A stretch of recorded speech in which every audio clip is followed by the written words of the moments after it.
माता, हमारी रक्षा कीजिए माता। माँ हमारी रक्षा कीजिए, हमारी रक्षा कीजिए हमारी माता। रक्षा कीजिए, इस दुष्ट सखी से हमारी रक्षा हमारी रक्षा कीजिए। कीजिए।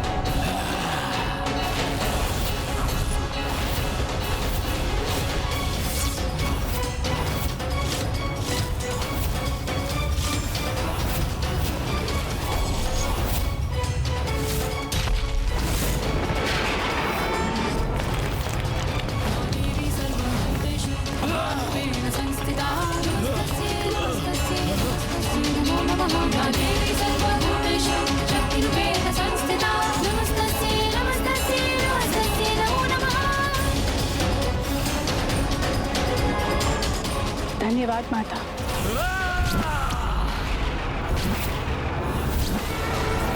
अपनी छद्म माया से मुझे विचलित करने का दुस्साहस कर रही हो तुम। दुस्साहस तो तुमने किया था, नारी को स्वयं से निम्न समझने का दुस्साहस, अपने बल के प्रभाव से हमारा अपमान करने का दुस्साहस। दुष्ट असुर, अभी तो माता ने मात्र तुम्हें चेतावनी दी है। यदि तुमने पुनः हमारा अपमान करने का प्रयास किया तो माता आदिशक्ति तुम्हें भयंकर दंड देगी। दंड देगी माता? कोई दंडित नहीं कर सकता मुझे। मूर्ख असुर, जिन माँ के नाम का उच्चारण करने से वो स्थान कंपित हो गया जहाँ पे तुम स्थित थे, अपना संतुलन खो बैठे, तो तनिक कल्पना करो, यदि वो स्वयं यहाँ प्रकट हो गई तो तुम्हारी क्या दुर्दशा करेंगे। अभी भी समय है दुष्ट असुर, संभल जाओ दुष्ट। माता आदि शक्ति का भय करो। आदि शक्ति हो अथवा अंत शक्ति, अरुणासुर को किसी का भय नहीं और ना ही किसी शक्ति का भय होगा। अरुणासुर की शक्ति के समक्ष हर शक्ति तुच्छ है। अरुणासुर हूं मैं। असुर महावीर अरुणासुर।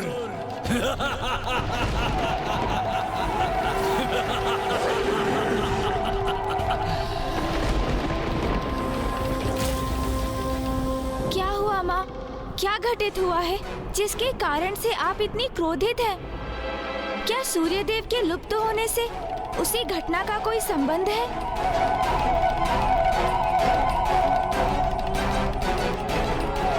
माँ, ये क्या दुर्गमासुर है? अरुणासुर। अरुणासुर है इसका कारण। अरुणासुर?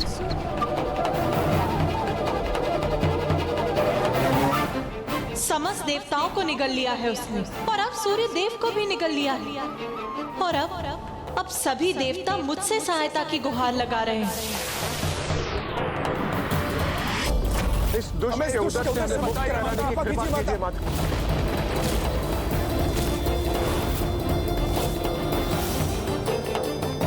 और अब तो उसने और भी भयंकर अपराध किया है, अपनी कुदृष्टि नारी पर डालकर, जो संपूर्ण जगत के जन्म और उसके पालन पोषण करने का कारण होती है। उसी रूप में मैं अपने प्रत्येक संतान के समीप रह पाती हूँ। उसके प्रति ऐसे अपराध को ये माँ किसी भी प्रकार से क्षमा नहीं कर सकती।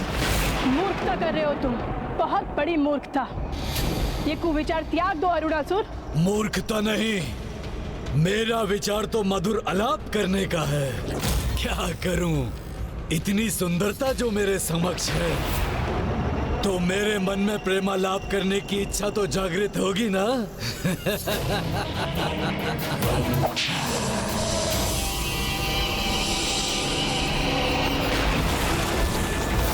आलाप नहीं, विलाप करोगे तुम असुर।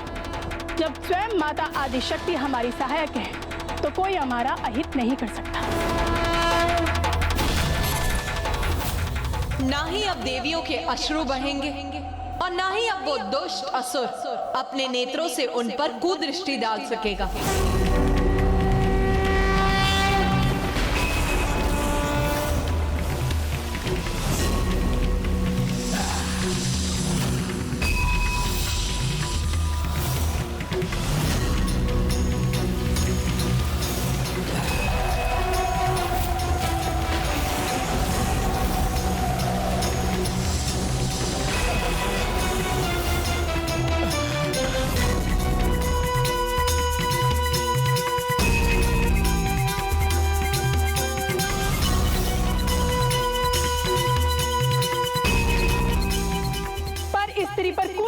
डालने का दंड है ये दुष्ट। अपनी जीवा को तुम अपना अस्त्र बनाते हो ना? अब देखो, माता आदि शक्ति ने तुम्हारी जीवा को भी अशक्त कर दिया।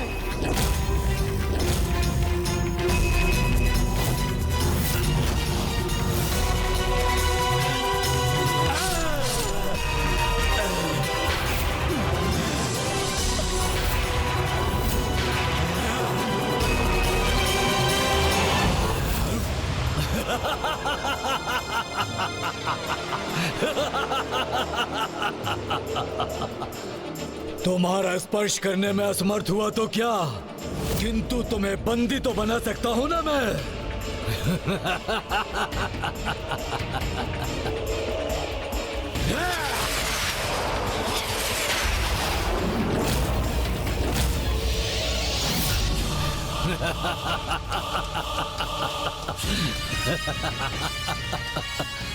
मात्र लई का घोल नहीं है, मेरा विषैला द्रव्य है जो तुम्हारे शरीर में प्रवेश कर कुछ ही समय पश्चात तुम्हारे शरीर को पिघला देगा। हमारी रक्षा कीजिए माता, हमारी रक्षा कीजिए। बहुत पीड़ा हो रही है, हमारी रक्षा कीजिए, हमारी रक्षा कीजिए। बहुत पीड़ा हो रही है माता, बहुत पीड़ा हो रही है, रक्षा कीजिए माता, हमारी रक्षा करो अपनी माता का आह्वान। रक्षा कीजिए। मैं भी तो देखूं समय रहते प्रकट होकर वो तुम्हारी रक्षा कैसे करती है। सामर्थ्य है तो मुझसे मुक्त कराकर अपनी देवियों को ले जाए।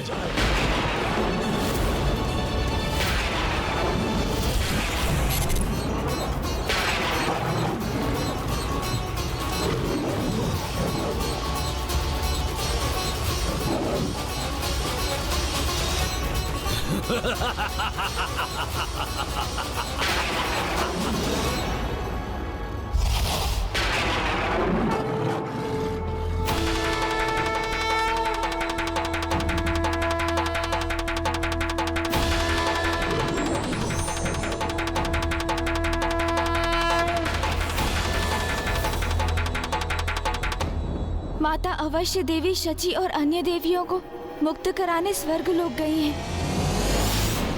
बहुत पीड़ा हो रही है, हमारी रक्षा कीजिए, हमारी रक्षा करो, हमारी रक्षा करो माँ, बहुत हमारी रक्षा करो माँ, हमारी रक्षा करो माँ।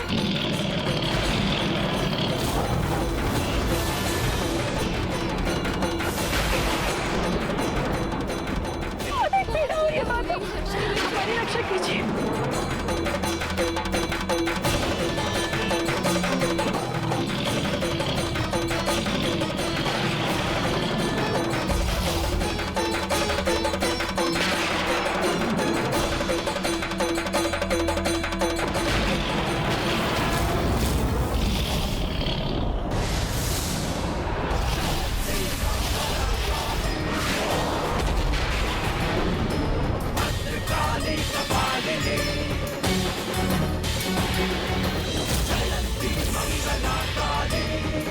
माता हमारी रक्षा कीजिए, माता, माता हमारी रक्षा कीजिए।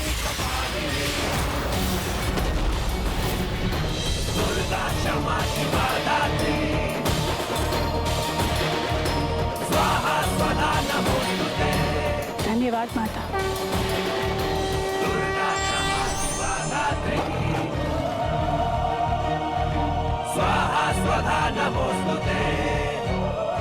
अब देवताओं को भी उस दुष्ट असुर से मुक्त कराने का समय आ गया।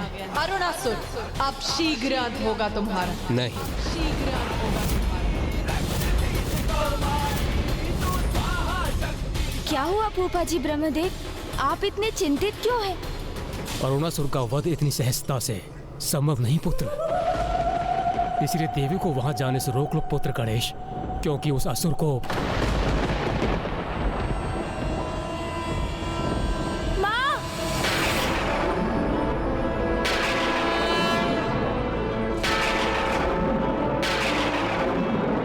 मुझे क्षमा कर दे माता, मैं इस प्रकार आपको रोकने की धृष्टता तो नहीं करना चाहता था, किंतु आप वहाँ जाएं इसके पूर्व फूफा जी ब्रह्मदेव आपको कुछ बताना चाहते हैं माँ।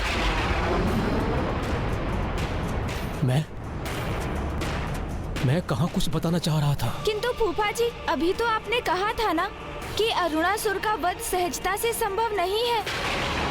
और आप कुछ कहते कहते रुक गए। बताइए ना फूफा जी, कैसे है उसका वध संभव?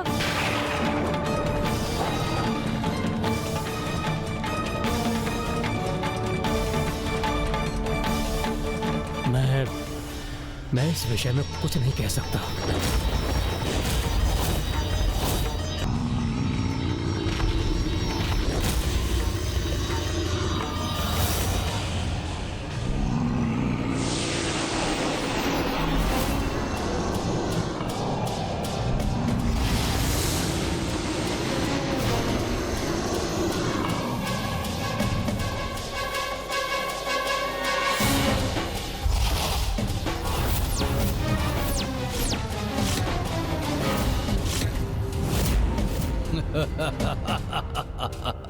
किंतु क्यों? आपको जो ज्ञात है वो हमें बताइए ना फूफा जी। देवताओं की सहायता करना तो हमारा कर्तव्य है फूफा जी। तो आप उस कर्तव्य को निभाने में संकोच कर क्यों रहे हैं?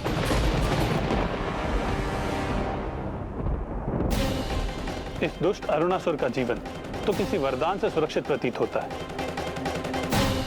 इस रहस्य को उजागर कीजिए ब्रह्मदेव। असुर वरदान प्राप्त करने हेतु मेरी अथवा ब्रह्मदेव की ही तपस्या करते हैं, और मैंने अरुणासुर को कोई वरदान नहीं दिया, तो फिर अवश्य उसे ब्रह्मदेव से ही कोई वरदान प्राप्त हुआ है। यदि ये सत्य है तो आप अरुणासुर के वरदान के रहस्य को हमसे क्यों छुपा रहे हैं फूफा जी?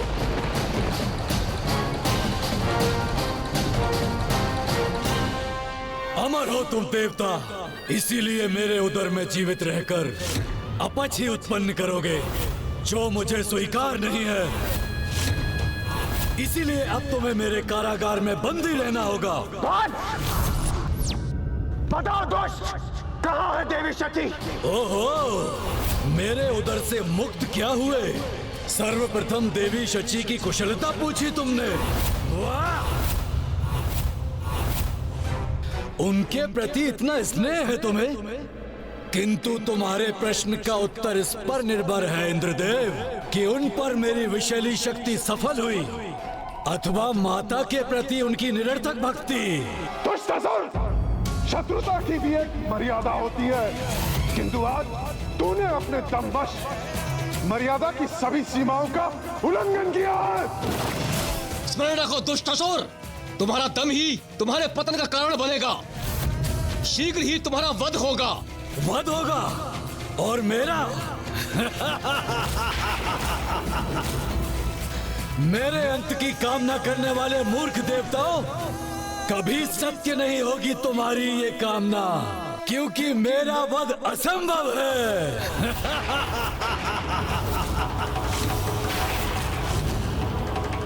क्या हुआ? सत्य का श्रवण कर स्तब्ध क्यों हो गए तुम? मेरे वध का विशेष उपाय किसी को ज्ञात नहीं, और जिसे ज्ञात भी है वो उसे उजागर नहीं कर सकते। ब्रह्मदेव, आप शांत रहकर इस असुर की रक्षा क्यों कर रहे हैं? बताइए ब्रह्मदेव, क्या वरदान दिया है उस दुष्ट असुर को आपने? माँ, कदाचित वो इस प्रश्न का उत्तर इसलिए नहीं दे रहे हैं क्योंकि अरुणासुर ने उन्हें इसके लिए वचनबद्ध कर दिया है।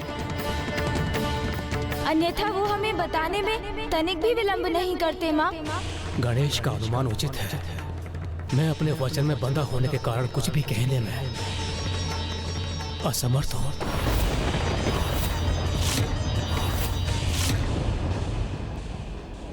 फिर उसे क्या वरदान प्राप्त है ये कैसे ज्ञात करेंगे हम? फूफा जी, ब्रह्मदेव के अतिरिक्त और किसे ज्ञात हो सकता है ये गुप्त रहस्य? फूफा जी के अतिरिक्त यदि किसी अन्य को ये रहस्य ज्ञात हो सकता है तो वो तो स्वयं अरुणासुर ही है। और वो दुष्ट अपनी मृत्यु का रहस्य किसी भी स्थिति में नहीं बताएगा, अर्थात उसके वरदान को कोई भी नहीं जान पाएगा। तो फिर ये तो हमें उसी से ज्ञात करना होगा। किंतु आप चिंता मत कीजिए भैया, वो अपना रहस्य स्वयं अपने मुख से उजागर करेगा। किंतु कैसे गणेश? क्या तुम ये तो नहीं सुझा रहे हो कि हम वहां जाकर बलपूर्वक उसे विवश करें कि वो अपना रहस्य बता दे? नहीं भैया, यदि हमने ऐसा प्रयास किया तो वो देवताओं को क्षति पहुंचा सकता है जो उसके बंदी हैं। इसीलिए हमें बल नहीं भैया, युक्ति का प्रयोग करना होगा और ये रहस्य ज्ञात करने मैं वहां जाऊंगा।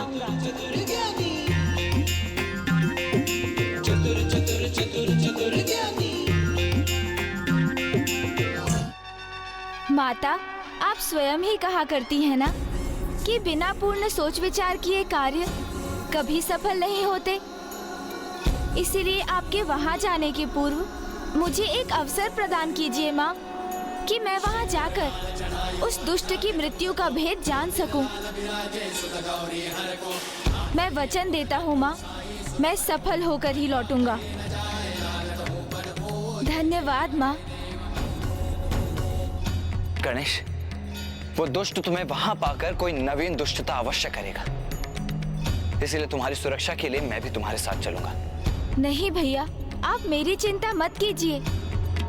और वैसे भी मेरी युक्ति तो तभी सफल होगी जब मैं वहाँ एकाकी जाऊंगा। भैया मेरा विश्वास कीजिए। आज्ञा दीजिए पिताश्री। आज्ञा दीजिए माता। अपना ध्यान रखना पुत्र। पुत्र गणेश, मुझे पूर्ण विश्वास है तुम येन केन प्रत्येन किसी प्रकार उसका रहस्य ज्ञात करने के उपरांत ही लौटोगे।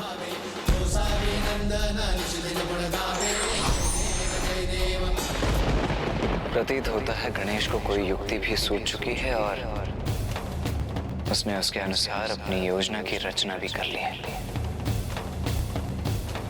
किंतु क्या है उसकी ये युक्ति?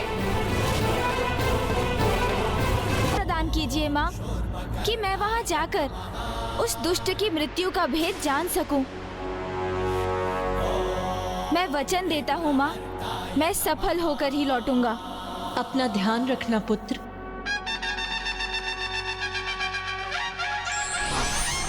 स्मरण रखना देवताओं, मेरे इस स्थान में आने के द्वार सदैव खुले हैं, किंतु यहाँ से प्रस्थान करने का मार्ग एक ऐसा संकटमयी जाल है जिसे भेद कर यहाँ से निकलना असंभव है। यहाँ आना सरल है, किंतु जाना, और वो भी मेरी अनुमति के बिना, असंभव। आगंतुक जाता नहीं, चला जाता है, क्योंकि यहाँ दाहिनी ओर एक ऐसी ज्वाला है जो किसी को भी पल भर में भस्म कर देती है, और बाईं ओर एक ऐसी अग्नि है जो किसी को भी पिघलाकर राख कर देती है। यहाँ से बाहर निकलने का प्रयास करने पर यदि एक भी चूक हुई, प्राणलेवा संकट उत्पन्न होता है।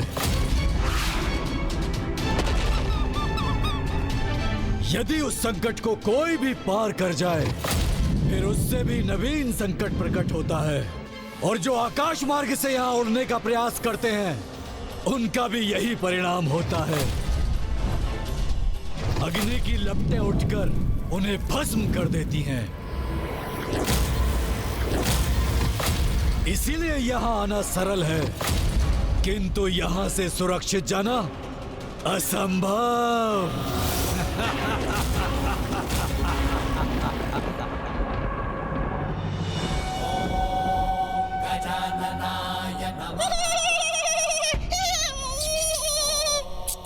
आप तो आज बहुत प्रसन्न हो रहे हैं मूषक जी। हाँ प्रभु, क्योंकि आज हम बिना युद्ध किए अपनी समस्या का हल ढूंढने जा रहे हैं। किंतु यदि हम युद्ध करने के लिए विवश हो गए तो? क्या प्रभु, आपको सुरक्षित रखने हेतु मुझे पुनः युद्ध भूमि में प्रवेश करना होगा।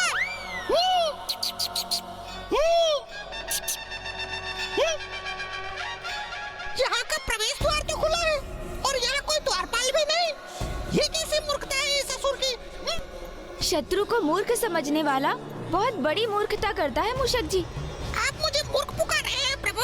कि खुला द्वार कोई मूर्खता नहीं, अन्य कोई दुष्ट बुद्धि ऐसी मूर्खता नहीं कर सकता। मुझे तो ये उस दुष्ट का षड्यंत्र प्रतीत हो रहा है मूषक जी। षड्यंत्र प्रभु?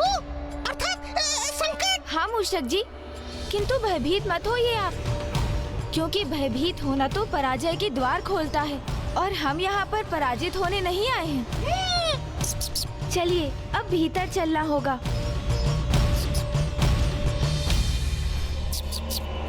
अब तुम्हारी रक्षा करने कोई भी आए, चाहे देवी आदि शक्ति या फिर उनकी अर्ध शक्ति, जो भी यहाँ आएगा प्रवेश करने के उपरांत लौट नहीं सकेगा।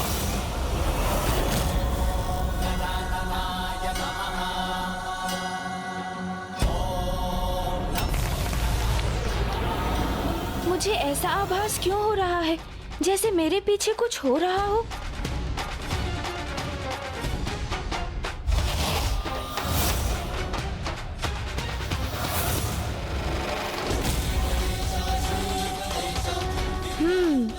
कदाचित ये मेरा भ्रम ही होगा।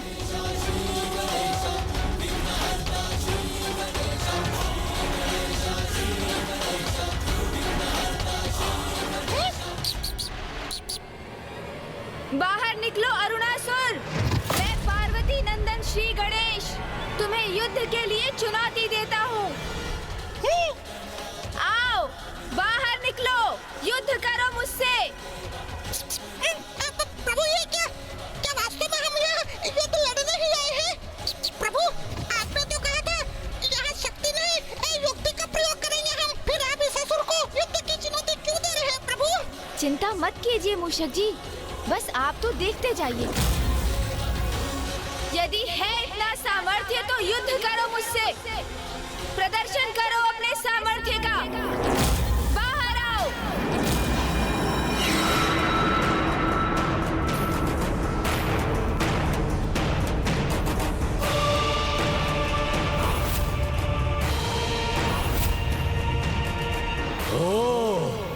तो देवी स्वयं नहीं आई यहाँ, उसने अपने पुत्र को भेजा है। कोई बात नहीं, शीघ्र तुम्हारे साथ वो भी मेरा बंदी बनेगा। तब तो देवी स्वयं आने में विवश हो जाएगी ना।